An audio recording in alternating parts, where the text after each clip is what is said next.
हिंदी में यूपीएससी की तैयारी से संबंधित प्रोग्राम्स को देखने के लिए सब्सक्राइब करें स्टडी IQ IAS हिंदी। दोस्तों, हाल ही में अजय देवगन की एक मूवी आई थी रेड 2। रेड 1 पहले ही आ चुकी थी। वहां पे आपने देखा था कि किस प्रकार से इनकम टैक्स डिपार्टमेंट रेड डालता है, ठीक है, और उसका प्रॉपर डिटेलिंग होती है, प्रॉपर प्रक्रिया होती है, और उस आधार पे जो भी आपके भौतिक संसाधन है वहां पे वो रेड डाल सकते हैं, है ना। हाल में जो हमारी वित्त मंत्री हैं निर्मला सीतारमण जी, उन्होंने एक विधेयक को आगे बढ़ाया है, जिस विधेयक में बात क्या है कि सरकार कहां पे, सरकार आपके जो डिजिटल आपका स्पेस है वो वहां पे भी रेड डाल सकती है, डिजिटल स्पेस पे रेड डाल सकती है। इसको हम थोड़ा और डिटेल में समझेंगे और विस्तार से समझेंगे। डिजिटल स्पेस से मतलब क्या है, आपके व्हाट्सएप इंस्टाग्राम पे रेड डाल सकते हैं। क्या है डिजिटल स्पेस के सभी निहितार्थ, इनको समझेंगे। विश्व में बाकी जगहों में क्या प्रैक्टिस चलती है इनकम टैक्स रेट को लेके, हम उसको भी देखेंगे। भारत में ही इससे पहले क्या प्रैक्टिस चलती थी, हम उसको देखेंगे। क्या संभावित सुधार हो सकते हैं, कहां पे चुनौतियां हैं, हर बिंदु पे हम बात करेंगे, डिटेल में बात करेंगे, विस्तार से बात करेंगे। जरूरी है आपका समझना। क्यों? क्योंकि भविष्य में आप सभी जब अधिकारी बनेंगे तो आप सबको भी कहीं ना कहीं आप, और बहुत सारे आप में से ऐसे होंगे जो ऑलरेडी इनकम अर्न कर रहे होंगे, तो वो कौन से संभावित क्षेत्र हैं जहां पे रेट पड़ सकती है और जहां पे अगर तो कुछ गलत हो रहा है तो दिक्कत में आ सकते हैं कोई भी, ठीक है। चलिए, तो जो GS पेपर 2 है उसका प्रॉपर टॉपिक है, जहां पे हम सरकारी नीतियां और विभिन्न क्षेत्रों में विकास के लिए हस्तक्षेप और उनके डिजाइन और कार्यान्वयन से उत्पन्न मुद्दे, इस विषय को, इस टॉपिक को हम लोग पढ़ते हैं, ठीक है, इसको पढ़ते हैं। ये उससे जुड़ा ही विषय है, इस पे ही हम लोग बात करेंगे। मैं हमेशा क्लास की शुरुआत में ही इस बात को स्पष्ट कर देता हूं कि GS के किस टॉपिक से जुड़ा हुआ है। बात कहां से उठी, तो निश्चित तौर पर ये जो विधेयक है बार बार विभिन्न अखबारों में ये चर्चा का विषय बन रहा है, न्यूज़ चैनल्स पे चर्चा का विषय बन रहा है। हालांकि न्यूज़ चैनल में आजकल इस प्रकार की चीज़ें चर्चा का विषय कम बनती हैं, ठीक है। अब ये द हिंदू का एडिटोरियल है और यहाँ पे बाकायदा डिटेल में बात की गई है कि किस प्रकार से अब जो इनकम टैक्स डिपार्टमेंट है वो आपके वर्चुअल स्पेस पे, डिजिटल स्पेस पे भी वो रेड कर सकता है। इसके पहले कि मैं आगे बढ़ूँ, मैं फिर से बताता चलूँ कि यहाँ पे जो हम वीडियोज़ प्रेजेंट करते हैं, ठीक है, जो भी फैकल्टीज़ वीडियोस लेके आते हैं, उनका उद्देश्य क्या होता है कि उस समय जो करंट अफेयर्स चल रहा है उससे आपको अवगत कराना। उसके लिए विभिन्न तकनीकों का वो प्रयोग करते हैं। मैं कई बार देखता हूं आप में से बहुत सारे लोग जो बहुत सपोर्ट करते हैं, बहुत समर्थन करते हैं। आप सभी का बहुत बहुत शुक्रिया। मेल ID के द्वारा, हमारे टेलीग्राम ID के द्वारा आप हमें अपना समर्थन बताते रहते हैं। कुछ लोगों को और भी देखता हूँ जिनको बहुत खुशी मिलती है रैंडम सी कोई कमेंट कर देने का। तो खैर, UPSC की प्रिपरेशन कर रहे हो ना, या किसी भी चीज़ की प्रिपरेशन कर रहे हो, उसमें दिमाग लगाओ, उसमें सीरियस हो, वही तुम्हें आगे ले जाएगा। ये सारी चीज़ें किसी काम की नहीं है ना। चलो आगे बढ़ते हैं इसी बात पे। क्या है बात, क्यों चर्चा में, फिर से एक बार देख लेते हैं।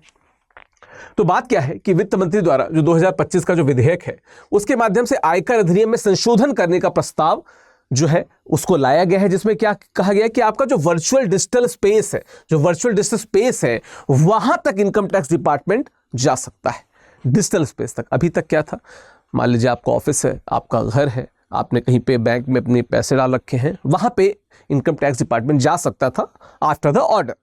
ये कर सकता है। प्रवर्तन को डिजिटल वित्तीय गतिविधि के साथ जोड़ने के उद्देश्य से किया गया है। यह कदम किसके लिए, गोपनीयता, अतिक्रमण और सुरक्षा उपायों की कमी के बारे में भी गंभीर चुनौतियां पेश करता है। क्यों पेश करता है? क्योंकि देखिए, भारत में AI की बात करें, डिजिटल स्पेस की बात करें, अभी भी ऐसे बहुत सारे कानून हैं जो बनाए जाने बाकी हैं। डिजिटल स्पेस, AI, इस प्रकार की जो चीजें हैं, इसके लिए प्रॉपर डिटेल्ड विनियमन भी नहीं है और अच्छे विनियामक की जरूरत है। तो बहुत सी समस्याएं भी आ जाती हैं। जब भी कोई नई तकनीक आती है तो कुछ समस्याएं भी दिख जाती हैं। उन समस्याओं पे भी हम बात करेंगे, विस्तार से बात करेंगे। चलिए बात करें तो ये क्यों सरकार लाना चाह रही है, इस पर्सपेक्टिव को मैं पहले क्लियर कर दूं।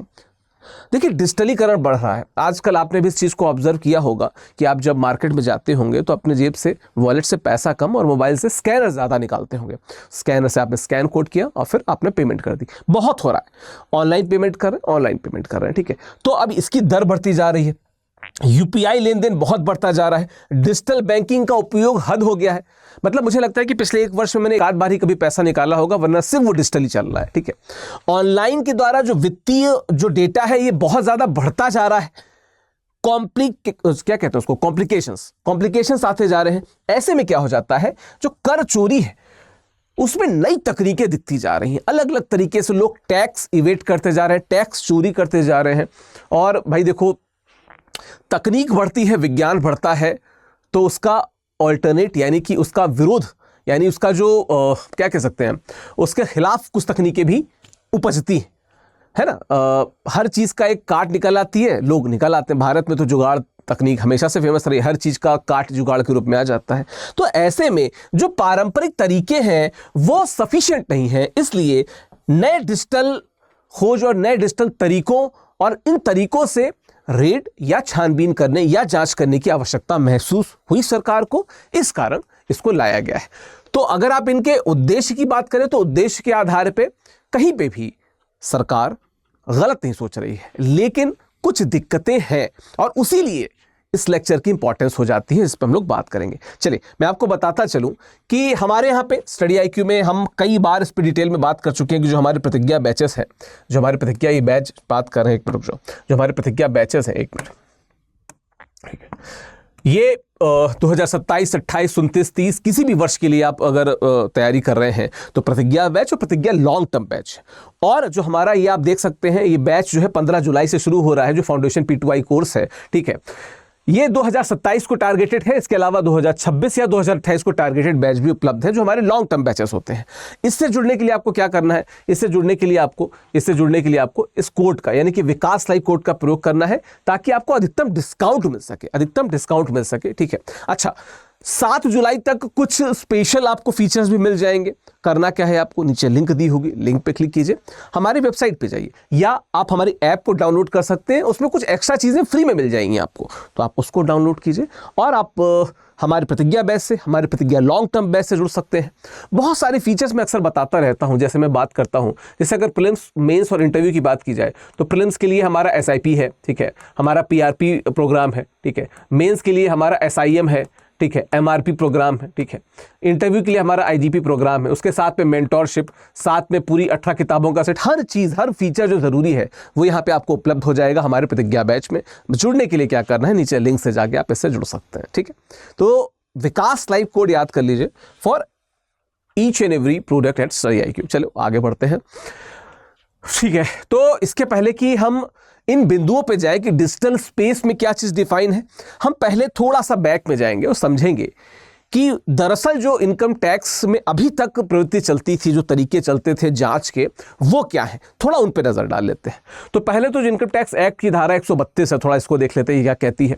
ये कहती है कि आयकर अधिनियम 1961 जिसके तहत ये गवर्न होती है, अगर अधिकारी को विश्वास करने के कारण मिल गए कि इन आधार पे, अधिकारी अगर इन आधार पे अगर उसको लगता है कि हम रेट डाल सकते हैं, जरूरी लग रहा है कि सामने वाला व्यक्ति कुछ मैलाफाइड इंटेंशन से कुछ काम किया है, तो वो रेट डाल सकते हैं। अगर उसको विश्वास करने के कारण लग रहे हैं तो रेट पड़ सकती है, जांच होगी, गहन जांच होगी। ठीक है, ये धारा 132 कहती है। ठीक है, अच्छा, क्या है विश्वास करने के कारण, क्या है, ये कानूनी मानदंड है। ठीक, ऐसा नहीं कि किसी भी आधार पर हमको सपना आया और हमने रेट कर दी, नहीं। क्या है, ठोस सामग्री, उनके पास कोई ठोस साक्ष्य हो जिसको प्रस्तुत करें और वारंट लेके आए और जांच कर ले। ठोस, ऐसा नहीं हो कि हवाई चला रहे, नहीं, ठोस सामग्री हो और उस पर वो जांच कर सकते हैं, ये बड़ा श्योर है। ठीक है, डिजिटल डेटा सुरक्षा की जो बात करते हैं, थोड़ा इस पे आ जाते हैं। क्या बात है, भारत में डिजिटल व्यक्तिगत डेटा सुरक्षा अधिनियम 2023 पहले से ही है। तो जिस डिजिटल स्पेस की सरकार बात कर रही है उसके सेफ्टी के लिए ऑलरेडी एक अधिनियम है, तो यहां पे थोड़ी सी दिक्कत तो यहीं पे टसल होती दिख रही है। हम अभी आएंगे कि डिजिटल स्पेस क्या है और वहां पे कहां पे दिक्कत होगी। ठीक है, एक्सेस कोड ओवरराइड क्या है, एक्सेस कोड ओवरराइड क्या कहता है, इसको मैं तो आप पढ़ देता हूं क्योंकि इसकी डेफिनेशन आपको पूछी जा सकती है। ठीक है, अधिकारियों को किसी भी आवश्यक एक्सेस कोड को ओवरराइड करके, जो एक्सेस कोड है उसको ओवरराइड करके, मतलब उसके ऊपर जाके वो क्या कर सकते हैं, पहुंच प्राप्त करने की शक्ति होगी। इसका मतलब क्या है कि वे पासवर्ड, बायोमेट्रिक लॉक या अन्य सुरक्षा उपायों को बाईपास कर सकते हैं। तो जैसे आपका मोबाइल है, मान लीजिए नॉर्मल तरीके से पुलिस जांच कर रही है, अभी हम पुराने तरीके की बात कर रहे हैं, और उनको पता चला कि मोबाइल के द्वारा आप कहीं पे कॉल करते हैं, मोबाइल में आपने लगा रखा है पासवर्ड, वो आपके पासवर्ड आपसे पूछेंगे, आप अगर बता रहे हैं तो ठीक है, वरना अपने तकनीकी जो उनके सहायता वाले लोग होते हैं उनके द्वारा वो पासवर्ड को बाईपास करके आपके मोबाइल को एक्सेस कर सकते थे। ठीक है, ये पहले से ही था, और ये दोनों कंट्रास्ट में है, ये दोनों एक दूसरे के कंट्रास्ट में, क्योंकि ऑलरेडी डिजिटल व्यक्तिगत डेटा सुरक्षा अधिनियम 2023 का है हमारे पास में। तो मेन दिक्कत जो आएगी वो इसके द्वारा ही आएगी, क्योंकि ऑलरेडी एक अधिनियम है जो आपके डिजिटल डेटा को सुरक्षित रखने की बात करता है, लेकिन वहां पे एक ऐसा कानून आ रहा है जहां पे डिजिटल स्पेस पे भी रेड डाली जा सकती है। तो क्या ये व्यक्तिगत अधिकारों का हनन है? मैं इस पे विस्तार से एक बार फिर से बात करेंगे। चलिए, भौतिक से डिजिटल स्थानों तक क्या है? धारा 132 के तहत वर्तमान में क्या है कि कानून घर, लॉकर जैसे भौतिक स्थानों में खोज कर सकते हैं, जांच डाल सकते हैं, जिस जांच के लिए जाते हैं ना वो कर सकते हैं। नया प्रस्ताव इसको डिजिटल स्पेस या डिजिटल स्थानों तक विस्तारित करता है, जो कर जांच के दायरे में एक महत्वपूर्ण बदलाव का प्रतिनिधित्व करता है। मतलब एक बड़ा बदलाव है, अभी तक भौतिक रूप से करते थे, अब थोड़ा डिजिटल स्पेस में चले जाएंगे। ठीक है, प्रासंगिकता की धुंधली सीमाएं थोड़ा सा देख लेते हैं कि क्यों धुंधली सीमाएं हैं। अभी हम डिजिटल स्पेस को डिफाइन करने वाले हैं, तो धैर्य रखिएगा। ठीक है, पारंपरिक खोज में क्या होता था कि एक स्पष्ट संबंध होता था। यदि किसी व्यक्ति के पास अघोषित संपत्ति, ठीक है, का संदेह है तो उसके घर पे या कार्यालय की खोज की जा सकती थी। ठीक है, अगर हमको संदेह है तो हम उसके घर पे, कार्यालय पे कर सकते हैं। आप तमाम मूवीज में देखा होगा, सीरियल्स में देखा होगा, अखबारों में पढ़ा होगा। ठीक है, डिजिटल डेटा में यह संबंध कमजोर हो जाता है, क्योंकि थोड़ा सा देख लेते हैं, डिजिटल डेटा अक्सर कई मामलों में कहीं अधिक व्यापक होता है, आपको पता ही नहीं, पता नहीं कितने टेराबाइट का डेटा आता जा रहा, खोजो उसको, कैसे खोज पाओगे तुम। ठीक है, दूसरी बात क्या है? व्यक्तिगत और व्यावसायिक डेटा का मिश्रण। अब इसी मोबाइल से मैं अपने ऑफिस में बात करता हूं, उन लोगों से बात करता हूं जो मेरे ऑफिस में उससे जुड़े हुए हैं, इसी मोबाइल से मैं अपने घर के लोगों से भी बात करता हूं। तो कौन सा निजी है, कौन सा व्यावसायिक है, इसमें कंफ्यूजन आ सकता है। असंबंधित व्यक्तिगत जानकारी तक पहुंच का जोखिम। ऐसा भी हो सकता है कि कोई लिखा है ना कि असंबंधित व्यक्तिगत जानकारी, ऐसी व्यक्तिगत जानकारी जो किसी व्यक्ति की बहुत निजी हो। मान लीजिए कोई कहीं पे, एक एग्जाम्पल बता रहा हूं, ऐसा हो चुका है कि कोई कहीं पे निजी ट्रिप पे गया हुआ है, उससे कुछ तस्वीरें हैं, उसकी खुद की ही हैं, निजी। अब ये जब चेक कर रहे हैं तो वो तस्वीरें भी आ गई, अब वो उसकी निजता का सख्त हनन है। इस पे क्या हो जाए, तो इस प्रकार की दिक्कत है। अभी हम और विस्तार से कुछ दिक्कतों पे बात करेंगे। ठीक है, चलिए, वर्चुअल डिजिटल स्पेस को डिफाइन कैसे कर सकते हैं हम देख लेते हैं। तो विधेयक वर्चुअल डिजिटल स्पेस को एक वातावरण क्षेत्र के रूप में परिभाषित करता है। क्या क्या शामिल है? ईमेल अकाउंट, आपकी जो ईमेल आईडी है उसको स्पेस देख सकते हैं। ठीक है, अच्छा, इसमें व्यक्तिगत और व्यावसायिक दोनों प्रकार के ईमेल को देख सकते हैं, गिवन कि उनको शक है अगर तो। ठीक है, अगला है क्लाउड ड्राइव, मैं क्लाउड कह रहा हूँ, क्लाउड ड्राइव। ठीक है, कई बार हो जाता है, मैं फिर से बता दूं, एक बार मैं कमेंट देख रहा था यार, देखो होता क्या है कि गिवन की जो स्ट्रक्चर होता है, जो ऑलरेडी 8 घंटे की व्यस्तता होती है, उसके बाद जब हम लोग यूट्यूब पे आते हैं तो कई बार हो जाता है कि शब्द हो सकता है गलती से गलत प्रोनाउंस हो जाए, पर यहाँ पे जो लिखा है ना, ए से लेकर जेड तक जितनी भी लिखा है वो मैंने ही बनाया है। तो ये समझ लो कि अगर बोर्ड पे लिखा है, हो सकता है गलत प्रोनाउंस हो जाए, हो जाता है, आदमियों से गलती हो जाती है, इसमें भड़कने की कोई ज़रूरत नहीं है ना। बहुत नाराज़ हो तो लिख दो ग्रुप पे, क्या कर लोगे, मतलब मैं बाद में कोशिश करूंगा सुधार दूं, बोर्ड पे तो सही लिखा हुआ है ना। ऐसा हमेशा नहीं होता है कि हर चीज़ को पढ़ा जाए एग्जैक्टली वैसे, कभी कोई हो जाता है, तो थोड़ा सा धैर्य धारण करो। यूपीएससी में धैर्य बहुत बड़ी कुंजी होने वाली है। जीएस पेपर 4 यानी एथिक्स में आप पढ़ोगे अच्छे से। चलो, cloud drive, Google drive, drop box, one drive, ये सब इसमें शामिल है। सोशल मीडिया प्लेटफॉर्म, चाहे वो फेसबुक हो, ट्विटर हो, इंस्टाग्राम हो, लिंक्डइन हो, व्हाट्सएप। अच्छा, WhatsApp end to end encrypted रहता है, इस पर सरकार थोड़ी और स्पेसिफिक लाने वाली है, ऐसा सुनने में आ रहा है। Mobile application, banking apps, trading apps, payment apps, हर चीज़, ये पेटीएम आपका, ये जीरोधा, काइट, हर चीज इसमें शामिल है आपके इसमें। ठीक है, इसके अलावा जो सबसे कॉम्प्लिकेटेड टर्म है वो ये कि समान प्रकृति के अन्य स्थान, ये बिल्कुल वैसे ही है। जब भारत के संविधान को आप देखते हैं और एक टर्म आ जाता है बेसिक स्ट्रक्चर, जिसमें सब कुछ शामिल होता जाता है और एग्जैक्ट डेफिनेशन नहीं है, तो वैसे जैसे बेसिक स्ट्रक्चर है वैसे यही है कि समान प्रकृति के अन्य स्थान। अब सरकार कहां कहां खोज सकती है, वो सरकार के जुरिस्डिक्शन में, कार्य क्षेत्र में, अधिकार क्षेत्र में होगा। यह व्यापक परिभाषा किसी भी डिजिटल प्लेटफॉर्म को शामिल कर सकती है, हर चीज को जो आपके मोबाइल से जुड़ी है, किसी भी प्रकार से जुड़ी है। तो कुल मिला के डिजिटल स्पेस में हर वो चीज़ जो आप देख रहे हैं, जिसको आप मोबाइल से, अपने कंप्यूटर से इस्तेमाल कर रहे हैं, प्रयोग कर रहे हैं, हर जगह सरकार जो है वो रेट कर सकती है। ठीक है, जा सकती है, क्योंकि अब डिफाइन कर दिया उसने। चल, समस्या क्या है? वर्चुअल डिजिटल स्पेस शब्द में email, cloud drive, social media apps और समान प्रकृति के अन्य स्थान जो है ये शामिल है। अब ये जो लास्ट में जो अस्पष्ट वाक्यांश है जिसको मैंने बताया, ये असीमित पहुंच को सक्षम कर सकता है। सरकार हर चीज छान सकती है, हर चीज मतलब हर चीज, आपके लैपटॉप में, आपके टैबलेट में, आपके मोबाइल में, हर चीज। ठीक है, तो ये थोड़ा सा प्रॉब्लमेटिक है। चलो, चुनौतियां क्या है? अधिकारी डिवाइस एक्सेस कोड को ओवरराइट कर सकते हैं। पहली बात तो यह है, मैं शुरुआत में बता चुका कि ओवरराइट क्या है, लेकिन यह स्पष्ट नहीं है कि यह व्हाट्सएप जैसे इनक्रिप्टेड प्लेटफॉर्म पे कैसे लागू होता है। क्योंकि अगर ये इस पे लागू हो रहा है तो वो जो कहते हैं, जिसकी भी मैंने बात की थी कि एंड टू एंड इनक्रिप्टेड है, वो तो फॉल्स हो गया ना, क्योंकि ये एक अधिकारी वहां बैठ के वो चेक कर रहा है क्योंकि उसके पास वारंट है। लेकिन आपको कहा गया है कि एंड टू एंड इनक्रिप्टेड होगा, तो इस पे कैसे लागू होगा? पत्रकारों जैसे पेशेवरों के लिए ऐसी पहुंच संवेदनशील स्रोतों और गोपनीय कार्य को उजागर कर सकती है। मान लीजिए जो पत्रकार है वो किसी ऐसी घटना पे काम कर रहा है, किसी ऐसे विशेष घटना पे काम कर रहा है जो बड़ी ही गंभीर और क्या कहते हैं स्पेशल किस्म की सूचना को धारण करता है। अब उसके मोबाइल में आप पैठ बना लिए, उस सूचना को वो आप तक पहुंच सकता है कि वो कुछ ऐसा हो जो किसी विशेष पार्टी, किसी विशेष संगठन से जुड़ा हो। अगर वो सूचना पब्लिक हो गई तो उससे उसका तो चलो नुकसान होगा ही, हो सकता है कोई खुफिया सूचना बाहर आ जाए, सरकार का भी नुकसान है, निजता का तो नुकसान है ही, संवेदनशीलता बढ़ जाएगी। इस पे थोड़ा सा ध्यान देने की बात। चलिए, व्यावहारिक कार्यान्वयन की समस्याएं क्या है?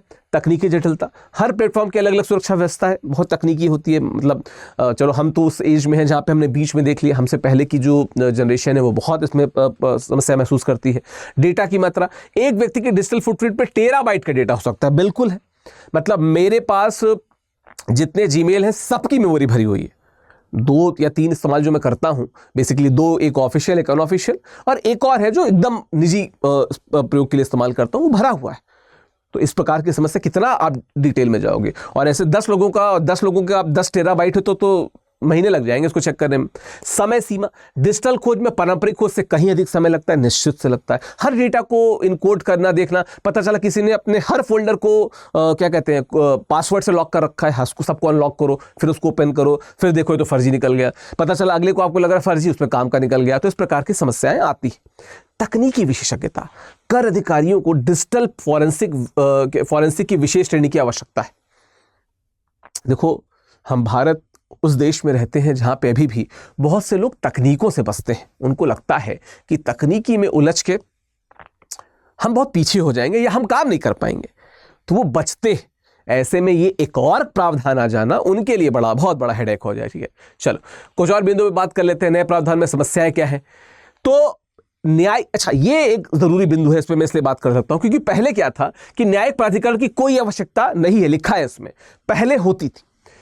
यह पिछले न्यायालयीय निर्णयों की अवहेलना करता है जो गोपनीयता पे आक्रमण से पहले पर्याप्त साक्ष्य की मांग करते हैं। अब यहां पे इनिशियली शुरुआत में किसी न्यायिक प्राधिकरण की जरूरत नहीं है, पहले जरूरत एक स्पेशल रूप से स्पष्ट कर दी जाती थी। मैं फिर से बता दूं, ये विधेयक की बात कर रहे हैं, ये अधिनियम नहीं हुआ है, तो अभी ये प्रस्तावित है। ठीक है, हो सकता है इसमें बदलाव आ जाए। ठीक, चलो, मौजूदा गोपनीयता मानकों का उल्लंघन क्या है? न्यायालयों ने स्थापित किया कि विश्वास करने का जो कारण है को भौतिक साक्ष्य द्वारा समर्थित होना चाहिए। मतलब मैंने बताया ना कि प्रॉपर आपको पता होना चाहिए, ठोस प्रूफ हो, तब आप आगे बढ़ोगे। ठीक है, न कि केवल संदेह से। प्रस्तावित परिवर्तन इस सिद्धांत की अनदेखी करता है। संदेह के आधार पर आप जा सकते हैं। सपना आया कि उस व्यक्ति ने करप्शन किया है, हमने रेड कर दी, is it justified? The answer is no. ठीक, पारदर्शिता के जो मानदंड है उनका उल्लंघन क्या है? वर्तमान में कानून की तरह विधेयक खोज के कारणों के प्रकटीकरण को प्रतिबंधित करता है। ठीक है, जो जवाबदेही और उचित प्रक्रिया को कमजोर करता है। अब देखो लिखा है ना कि खोज के कारणों को आप क्यों जांच कर रहे हैं, आप उसको बताइए, हमको ना बताइए, किसी अधिकारी को बताइए। पर यह क्या करता है कि नहीं, उचित प्रक्रिया को कमजोर करता है, क्योंकि यहां पे क्या है कि प्रकटीकरण को प्रतिबंधित करता है। हमको नहीं प्रकट करना है, हमको नहीं बताना है, हमको नहीं समझाना है, अधिकारी कह रहा है। लेकिन क्या ये सही है? नहीं भाई, आप बताइए ना कि क्यों, क्या, कौन सा सपना आ गया कि वहां पे सोना गड़ा है, कैसे पता चला आपको, वो यहां पे बताना है। ठीक है, चलो कुछ और बिंदु पे बात कर लेते हैं। क्या है संवैधानिक चुनौतियां? क्या है अनुच्छेद 21 क्या कहता है? जीवन और व्यक्तिगत स्वतंत्रता की बात करता है। इसी से कि पुट्टा स्वामी जजमेंट है, इसमें आ जाएगा, अभी देख लीजिएगा। अनुच्छेद 21 अभिव्यक्ति की स्वतंत्रता का अधिकार की बात करता है, और अभिव्यक्ति की स्वतंत्रता हर प्रकार की है। अभिव्यक्ति क्या है? आप इस दुनिया में स्वच्छंद रूप से, भारत में स्वच्छंद रूप से जो भी कार्य कर रहे हैं वो आपकी अभिव्यक्ति है, और इस प्रकार की जो रेड हो सकती है वो आपकी अभिव्यक्ति को रोक सकती है, तो ये उसके भी खिलाफ दिखता है। केएस पुट्टास्वामी जो जजमेंट है ये गोपनीयता के मौलिक अधिकार की बात करता है। आधार वाला जो ये केस था इसको अच्छे से आप लोग पढ़ लीजिएगा, मैंने कई लेक्चर्स में इसको बताया है, पेड क्लास में खैर हम बताते ही हैं, बहुत आसानी से मिल जाएगा। निष्ठा की बात करता है। अब वो जिस प्रकार की निष्ठा की बात करता था ये उससे एक कदम और आगे है। हमारा जो डिजिटल स्पेस है, हमारा निजी डिजिटल स्पेस है, उसमें भी आप धुरखेल देख रहे हैं, ठीक है। न्यायिक मिसाल की आवश्यकता, निश्चित तौर पे क्यों आवश्यकता है देख लेते हैं। भारत की जो न्यायपालिका ने कई मामलों में स्पष्ट किया है क्या चीज, कि डिजिटल डेटा तक पहुंच के लिए विशेष सावधानी आवश्यक है। विशेष रूप से आपको ध्यान रखना होगा, ठीक है, आपको देखना होगा कि निजी डेटा तो नहीं है, बहुत ही संवेदनशील डेटा तो नहीं है, सावधानी की जरूरत है, ठीक है। आगे की बात की जाए तो व्यापक और अनियंत्रित शक्तियां संविधान के विपरीत, कहीं पे भी किसी को भी अगर अनकंट्रोल्ड पावर मिल जाती है ना, तो वो जैसे हमेशा माना जाता है कोई नेता भी अगर बहुत पावरफुल हो गया तो it's not good for constitution, it's not good for the country, देश के लिए, संविधान के लिए अच्छा नहीं है। उसकी भी बात करती है कि किसी अधिनियम के द्वारा अगर किसी विभाग को अनियंत्रित शक्तियां मिल जाएं तो ठीक नहीं है। उचित संतुलन और समानुपातिक आवश्यकता, यस, बैलेंस जरूरी है। मैं हमेशा एक सेंटेंस कहता हूं कि आग के लिए पानी का डर होना चाहिए। मैं ये नहीं कहता कि कोई विभाग काम करने से रोके, पर उस विभाग को अनियंत्रित हो जाना, उसके लिए एक अनुपात, एक बैलेंस की जरूरत वहां पे मिल जाती है, ठीक है। चलिए कुछ और बिंदु है कि पारदर्शिता की कमी क्या है, खोज की अवधि की सीमा, वर्तमान प्रस्ताव में निम्नलिखित स्पष्टताओं का अभाव है। स्पष्ट रूप से बताया ही नहीं गया है कि कितने समय तक खोज की जा सकती है, पता चला वर्षों की करें। डेटा के उपयोग और भंडारण की नीति, कहां पे आप उसको प्रयोग करेंगे और कहां पे उसको स्टोर करेंगे। मेरा निजी डेटा है, उसको आप अपने ऑफिस में क्यों स्टोर कर सकते हैं, जिसका आपके काम से कोई लेना देना नहीं है, ठीक है। गलत तरीके से एकत्रित डेटा के लिए निवारण हो सकता है कि उसमें किसी की कोई और निजी क्या कहते हैं जरूरत शामिल हो। कोई अधिकारी है जिसको लगता है कि यार मुझको ना इस जानकारी की भी जरूरत है, काम उसका ए के लिए है पर उसको बी की जरूरत है अपने निजी काम के लिए, तो उसका अगर मिसयूज कर लिया तो क्या हो जाएगा। तीसरे पक्ष के डेटा की सुरक्षा, यस, हमारा जो डेटा है, ठीक है, और हमसे जुड़े लोगों का जो डेटा है, अगर तो आपके इस प्रयोग के कारण, इस रेट के कारण अगर वो चला गया, खत्म हो गया, तो कौन रिस्पॉन्सिबल होगा उसके लिए, ये भी एक बड़ी बात है, ठीक है। चलिए जो विश्व में जो सर्वोत्तम प्रथाएं हैं उनको देख लेते हैं। जैसे कनाडा की बात कर ले, ठीक है, कनाडा की बात कर लेते हैं, क्या करता है ये, इसकी चार्टर की धारा 8 के तहत न्यायिक अनुमोदन, उचित आधार और सभी खोजों के लिए तटस्थ निरीक्षण की आवश्यकता सुनिश्चित करता है। न्यायिक अनुमोदन जरूरी है, जो अभी नए वाले जो विधेयक है उसमें नहीं स्पष्ट किया गया है, उसकी बात नहीं की गई, हम कह सकते हैं कि उसको साइट कर दिया गया है, ठीक है। उचित आधार को भी साइट कर दिया गया है, वहां पे है, ठीक है। देख लेते हैं विशेषताएं क्या है कनाडा में। प्री ऑथोराइज्ड वारंट सिस्टम, पहले से आपको वारंट सिस्टम अथॉरिटी के द्वारा लाना पड़ेगा। स्वतंत्र न्यायिक निरीक्षण होगा, किसी न्यूट्रल पार्टी द्वारा, आपके डिपार्टमेंट नहीं करेगा, ठीक है। जैसे कैग करता है ना स्वतंत्र निरीक्षण, वैसे कोई एक तीसरी पार्टी आ जाए। और डेटा एक्सेस की सीमित अवधि, ऐसा नहीं कि अनलिमिटेड आप जिंदगी भर एक्सेस ही किए जा रहे हैं, नहीं, जब तक आपका काम है कीजिए, उसके बाद या उसके पहले नहीं। और स्पष्ट रिपोर्टिंग तक, स्पष्ट तौर पे आप बताइए कि किन किन बिंदुओं पे और कहां पे आप सर्च करना चाहते हैं, क्यों सर्च करना चाहते हैं, और सर्च करने से आपको रिजल्ट क्या मिला, वहां पे स्पष्ट रूप से बताते हैं, ठीक है। चलिए बात करें इसके अलावा तो ऑफकोर्स यूएसए की बात कर लेंगे। तो अमेरिका में आईआरएस के tax payer bill of rights और सुप्रीम कोर्ट के निर्णयों की आवश्यकता है कि प्रवर्तन न्यूनतम हस्तक्षेपकारी हो, बहुत ज्यादा अतिवादी हस्तक्षेप न हो, कानूनी रूप से अनुपालित कानूनों का पालन किया जाए, जिसमें डिजिटल डेटा के लिए वारंट शामिल है इसमें, ठीक है। विशेषताएं क्या है इसमें, 4th अमेंडमेंट इनका जो हुआ, जो चतुर्थ इनका जो संशोधन हुआ, उसके द्वारा सुरक्षा मिलती है, इसको डिटेल में हम बताएंगे कभी। डिजिटल डेटा के लिए अलग से वारंट आएगा, ठीक है। करदाता अधिकारों का विधेयक, जो करदाता है उनके अधिकारों का भी विधेयक है। जैसे हम टैक्स पेयर से, हमारे लिए कौन सा विधेयक है, ये तो टैक्स जो हमसे वसूल नहीं, जो संस्था है, जो विभाग है, जो डिपार्टमेंट है, उसके लिए विधेयक है। करदाताओं के लिए कौन सा विधेयक है, उसकी व्यवस्था यहाँ पे की गई है। न्यायिक समीक्षा की बाध्यता जुडिशियल रिव्यू के तहत होगा, इस बात को स्पष्ट कर दिया गया है यहाँ पे, ठीक है। यूरोपीय संघ जीडीपीआर सामान्य डेटा सुरक्षा विनियम क्या कहता है, डेटा न्यूनीकरण सिद्धांत, कम से कम डेटा को आप एक्सेस कर सकते हैं, लिमिटेड जितना जरूरत है। उद्देश्य क्या है आप इसको बताइए, स्पष्ट कीजिए, ठीक है। पारदर्शिता और जवाबदेही, ठीक है। ट्रांसपेरेंसी और अकाउंटेबिलिटी, स्पष्ट हो कि जो काम हो रहा है मैलाफाइड रीजन से नहीं हो रहा है, और अगर तो ये गलत इसका प्रयोग होता है तो who should be accountable for this, किसको अकाउंटेबल इसके लिए रखा जाएगा। व्यक्तियों के अधिकार जिनको आप सर्च कर रहे हैं उनके क्या अधिकार है, इन सभी बिंदुओं को यहाँ पे रखा गया है। कुछ और समस्याओं पे दाग लेते हैं कि भारतीय कानून की देरी की बात क्या है। भारत का प्रस्ताव ऐसी सुरक्षा का अभाव है, भारत के पास ऐसी सुरक्षा का अभाव है या उचित जांच या सीमा के बिना व्यक्तिगत डिजिटल डेटा तक अनफिल्टर्ड पहुंच की बात करता है, अनुमति देता है। मैंने वही बताया कि अनफिल्टर्ड नहीं होना चाहिए, there should be some reasonable filters, कुछ तार्किक फिल्टर्स हो, वरना किसी के डेटा को एकदम से आप अलग प्रकार से अगर ब्रीच करना चाहे तो नॉट गुड। सुधार की दिशा क्या हो सकती है, अंतर्राष्ट्रीय मानकों के आधार पर भारत को सुधार कर सकते हैं। अभी हमने मानकों की बात की, क्या हो सकते हैं।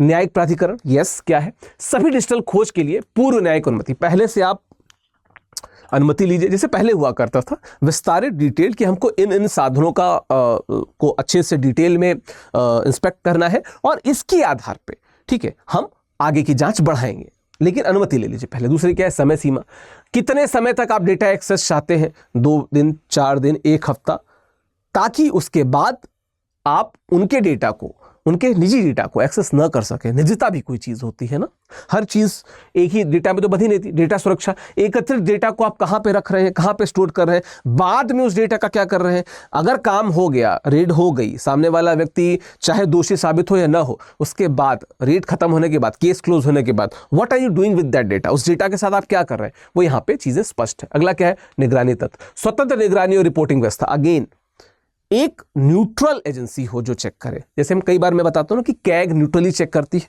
वैसे एक न्यूट्रल एजेंसी हो। आपके डिपार्टमेंट किसी और एक एजेंसी को, जैसे सीबीआई, इस प्रकार कोई भी एजेंसी हो सकती है, आप उसको फॉर्म कर लीजिए और वो चेक करें इस बात को, क्योंकि मेलाफाइड हो सकता है ये, ठीक है। सिफारिशों सुधार की आवश्यकता, तत्काल सुधार की आवश्यकता क्या है। विधेयक को संकीर्ण परिभाषाओं, जो मैंने बताया कि वो स्पष्ट परिभाषा नहीं है, न्यायिक वारंट की बाध्यता जरूरी होनी चाहिए और निवारण तंत्र प्रदान करने के लिए संशोधित किया जाना चाहिए। ये कुछ सुधार हमें लगता है कि होने चाहिए। You should be very clear with your definitions, आपको अपनी प्रक्रियाओं के लिए भी एकदम स्पष्ट क्लियर होना चाहिए, ठीक है। आगे बात कर लें क्या है विशिष्ट सुधार सुझाव, क्या सुधार हो सकते हैं बता देता हूं। परिभाषाओं में स्पष्टता, अभी मैंने बताया स्पष्ट हो परिभाषाएं, ठीक है। वर्चुअल डिजिटल स्पेस की सीमित और स्पष्ट परिभाषा, जो लास्ट में एक मैंने बोला था ना, वो क्लियर कर दो यार कि उसमें क्या शामिल है क्या नहीं शामिल है, ठीक है। अगला क्या है, प्रासंगिक डेटा की स्पष्ट श्रेणियां, किस डेटा की आपको आवश्यकता है आप स्पष्ट कर दो, हमको बस ये चीज चाहिए, इन लोगों से जो आपका काम हो बस वो चाहिए, निजता नहीं चाहिए, परिवार का जो ग्रुप है वो नहीं चाहिए, है ना, ठीक है। अपवादों की सूची, कहां पे अपवाद है, क्या एक्सेप्शन है, कहां पे आप नहीं चाहेंगे निजता डेटा को, आप बताइए, स्पष्ट कीजिए पहले से ही, है ना। न्यायिक निगरानी की बात क्या है कि सभी डिजिटल खोज के लिए न्यायिक वारंट हो, ये हमेशा से हम इसकी बात कर रहे हैं। समय समिति अनुमति, कितने समय तक, समय सीमित अनुमति, माफ करना, कितने समय तक आपको डेटा का एक्सेस चाहिए। मैं काफी देर से इस बात को बार बार दोहरा रहा हूं, ध्यान रखिएगा, ये सुधार है अगर आपसे पूछा जाएगा तो। न्यायिक समीक्षा की आवधि का आवश्यकता कि बाद में अगर कोई जुडिशियल रिव्यू चाहता हो इसके अगेंस्ट में तो वो ले सके, ठीक है, वो कर सके। प्रक्रियात्मक सुरक्षा की बात क्या है कि डेटा एक्सेस की विस्तृत रिपोर्टिंग, जो डेटा एक्सेस उसको प्रॉपर रिपोर्ट करो कि कहां से कितना डेटा किस प्रकार से लिया, उसको किस प्रकार से कहां पे आप प्रयोग करोगे और वहां से डेटा लोगे, ठीक है। क्या है असंबंधित डेटा के लिए सुरक्षा उपाय, जो आपके काम का नहीं है उसको साइड कर दो, उसको स्टोर भी ना करो, उसको लो भी ना, इसको इस पे मेंशन करना होगा। और तीसरे पक्ष के अधिकारों की सुरक्षा, जो सामने वाली पार्टी है या उससे जुड़ी जो पार्टियां हैं जो आपके केस से रिलेटेड भी नहीं है, उनके डेटा को तो सिक्योर रखिए आप, उनके डेटा को आपको कोई जरूरत नहीं है, उसको ना काम कीजिए, ठीक है। चलिए कुछ और सिफारिशें, तत्काल सुधार की आवश्यकता क्या है, विधेयक को भी तो मैंने बता ही दिया था, वारंट की बाध्यता, निवारण तंत्र प्रदान, विशिष्ट सुधार, इसको बात कर चुका, मेरे ख्याल से ये ऑलरेडी आ चुका है, ये स्लाइड रिपीट हो गई, ठीक है। तो ये कुछ प्रक्रियात्मक सुधार है जिस पे काम करना चाहिए। अंततः हम थोड़े से अगर निष्कर्ष की तरफ चलें, ठीक है, तो निष्कर्ष क्या कहता है, निष्कर्ष क्या कह सकते हैं निष्कर्ष में कि आयकर विधेयक 2025, सबसे शुरुआत में पहली स्लाइड में मैंने बताया था कि सरकार क्यों लाना चाहती है, कारण एकदम जस्टिफाइड है, लेकिन सरकार क्या लाना चाहती है उस पे सरकार को काम करना पड़ेगा। जैसे जब हम बात करते हैं कि जो परिभाषा है वो थोड़ी स्पष्ट हो, ठीक है। जब हम बात करते हैं कि जो वारंट होता है, जो जुडिशियल वारंट है, वो एकदम क्लियर रहे कि किसी व्यक्ति की जांच की जाए तो वारंट के 7 अधिकारी जाए। और तीसरी बात जो हमने बात की समय सीमा की, ये समय सीमा स्पष्ट रहे भाई, कितने समय तक। और न्यूट्रलिटी की हमने बात की कि न्यूट्रल जांच हो। और जो थर्ड पार्टी है, थर्ड पार्टी जो आपके केस से जुड़े भी नहीं है, उनके मतलब जो जुड़े हैं उनके भी, जो नहीं भी हैं उनके निजी डेटा को तो आप साइड कर दो ना। इस प्रकार की चीजों पर ध्यान देना चाहिए। तो एक जटिल मुद्दा है जो आधुनिक भारत की कर प्रवर्तन आवश्यकताओं और संवैधानिक मूल्यों के बीच संतुलन की मांग करता है। एक प्रभावी समाधान केवल तभी संभव है जब तकनीकी आवश्यकताओं, कानूनी सुरक्षा उपायों और व्यक्तिगत अधिकारों के बीच उचित संतुलन स्थापित किया जाए। एक कंबाइंड कंप्लीट बैलेंस जरूरी है। ठीक है, सुधार बहुत जरूरी है, पर सुधारों के साथ जो उसके इफ्स एंड बट्स है ना, उस पर भी ध्यान दिया जाना बहुत जरूरी है। ठीक है, चलिए, एक प्रश्न है मुख्य परीक्षा का, इसका आप उत्तर लिख के मेरे मेल आईडी पे भेज सकते हैं, नीचे कमेंट बॉक्स में लिख सकते हैं, मेरे टेलीग्राम पे भेज सकते हैं, आप जहां भेजना चाहें। मैं भी टेलीग्राम आईडी और ईमेल आईडी आपसे शेयर कर दूंगा। प्रस्तावित आयकर विधेयक 2025 के अंतर्गत कर प्राधिकारियों को किसी व्यक्ति के वर्चुअल डिजिटल स्पेस तक या स्थान तक पहुंच प्रदान करने के निहितार्थों की जांच कीजिए। निहितार्थ क्या है, क्या किस किस प्रकार से ये आवश्यक है और क्या क्या चीजें बचनी चाहिए और कहां कहां पे उनको ध्यान देना चाहिए और किन सुधारों की आवश्यकता है, वो जोड़ दीजिएगा उसमें। इसको थोड़ा सा क्रिटिकली इवेल्युएट कीजिएगा। ठीक है, इसको आलोचनात्मक विश्लेषणात्मक तौर पे इसका उत्तर देने के प्रयास कीजिएगा। कहां पे उत्तर आप भेज सकते हैं, अभी मेल आईडी बता देता हूं, उसके पहले बताता चलूं कि 1 जुलाई से, यानी कि जब आप वीडियो देख रहे हैं तो हमारा हिंदी साहित्य का जो नया बैच है वो शुरू हो चुका है। अगले हफ्ते 8 दिन इस बैच में एडमिशन होगा। ये आधुनिक काल से शुरू हुआ है, तो देर न करें। इस बैच से जुड़ने के लिए आप स्टडी IQ की वेबसाइट पे जाके ऑप्शनल सेक्शन में जाइए, उसमें हिंदी सेलेक्ट कीजिए, उसमें हिंदी साहित्य में जाइए, आप हमारे इस जुलाई बैच से जुड़ सकते हैं।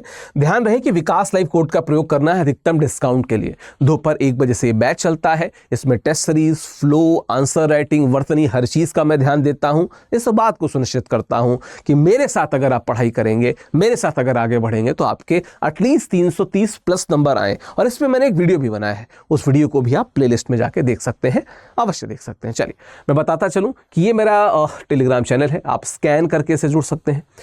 यहाँ पे आप सर्च बॉक्स में डालेंगे ऑफिशियल विकास, तो आपको मेरा चैनल UPSC बाय विकास सिंह जुड़ेगा, आप उससे मिल जुड़ जाइए। vikas.singh@studiiq.com ये मेरी ईमेल आईडी है। अभी जो मैंने प्रश्न पूछा यहाँ पे, इसका ये PDF मेरे टेलीग्राम पे मिल जाएगा। इस प्रश्न का उत्तर आप मेरी ईमेल आईडी पे आप मुझे भेज सकते हैं यहाँ पे। या अगर आप हिंदी साहित्य के बैच से जुड़ना चाहते हैं, जो हमारा जुलाई बैच है, तो आपको क्या करना है, तो भी आप मेल पे, अगर आप कुछ स्पेशल डिस्काउंट चाहिए, हालांकि डिस्काउंटेड है, जब विकास लाइव कोड का प्रयोग करेंगे स्टडी IQ के हर प्रोग्राम पे, तो आपको अधिकतम डिस्काउंट मिलेगा। फिर भी further if you need any assistant, आपको किसी प्रकार के सहयोग की जरूरत है, जस्ट मेल इट डाउन, आप मुझे मेल कर दीजिए। आशा करता हूं वीडियो आपको अच्छा लगा होगा। क्या ये सुधार जरूरी है? जरूरी है। उन सुधारों में भी कुछ सुधार की जरूरत है, जरूरत है। आपको क्या लगता है, सरकार कहां पे थोड़ा और बेहतर कर सकती है और भविष्य में क्या चुनौतियां आ सकती हैं अगर ये लागू हो गया तो? कमेंट बॉक्स ओपन है आपके लिए, कमेंट जरूर करिएगा। थैंक यू सो मच, धन्यवाद। हिंदी में UPSC की तैयारी से संबंधित प्रोग्राम्स को देखने के लिए सब्सक्राइब करें स्टडी IQ IAS हिंदी।